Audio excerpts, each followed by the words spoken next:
Welcome to the debate.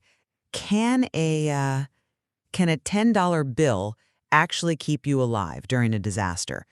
It might sound a little absurd, but FEMA data shows that about 25% of the population finds preparedness financially, well, out of reach. And this has spawned this huge shoestring prepper subculture, like the Getting Ready channel, claiming you can build a viable kit entirely from Dollar Tree. And it's a fascinating trend, it really is, but it also worries me. I think the central question for us is pretty simple. Is a budget bin survival kit a brilliant way to democratize safety, or is it just a dangerous, false sense of security? I'm going to argue it's the latter. When we're talking about survival, cheap can often translate to deadly. See, I just disagree. My focus is on accessibility. The Getting Ready source material, it breaks down a $10 blackout kit.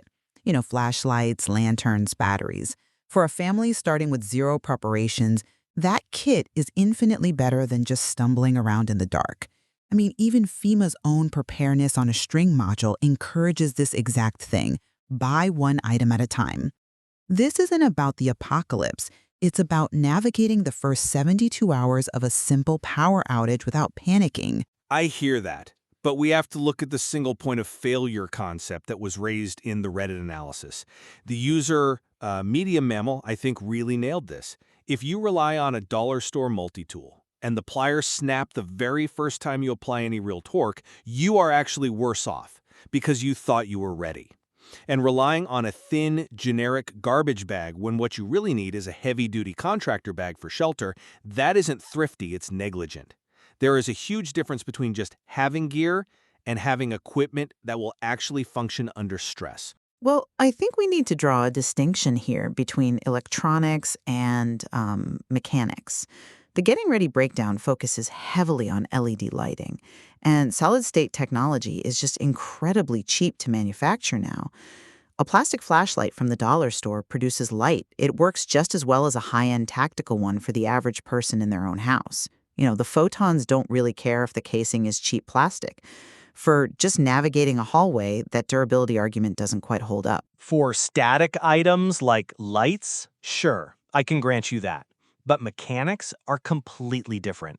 If you buy a $1 can opener made of pot metal and it shears right off on a can of beef stew, you cannot access your calories. That is a catastrophic failure. As that Reddit thread argued, the smarter budget choice isn't a cheap tool. It's buying pull-tab cans or, say, a jar of peanut butter. You eliminate that mechanical failure point from the equation entirely. That's a fair technical point, consumables versus tools. But you're dismissing the ingenuity in some of these kits.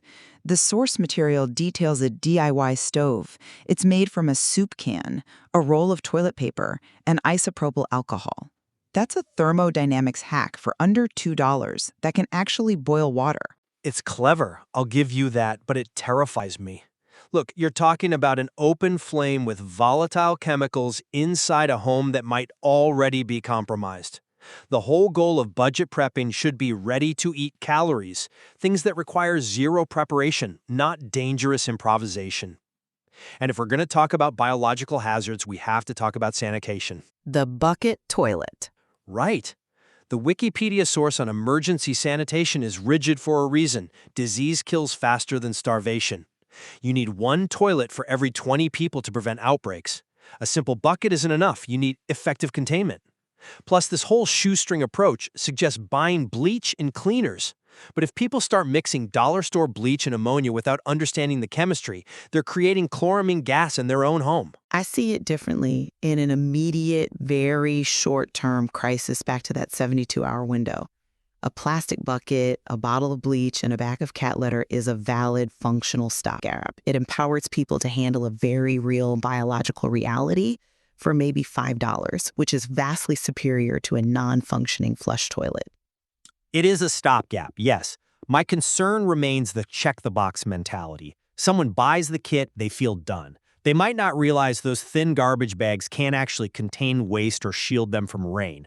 Specialized gear exists for a reason. Material science matters. But perfection is the enemy of the good here. If we demand high-end gear, that 25% of the population does nothing. Getting people to the starting line, Band-Aids, water, a light source, that is a victory for community resilience. I will concede that consumables, DAWs, bleach, food, batteries are excellent dollar store buys. You know, the chemistry of bleach doesn't change because it costs $1. But I have to insist that listeners should never, ever skimp on what I'd call trust your life tools. If your safety truly depends on a knife edge holding or a rope not snapping, the dollar store is not the place to be. So I think we can agree that the shoestring approach is an entry point, not a complete solution. The material really invites listeners to audit their own kits and ask what here is a bargain and what is a liability. Exactly. Survival is ultimately about risk management, not just about shopping. Thank you for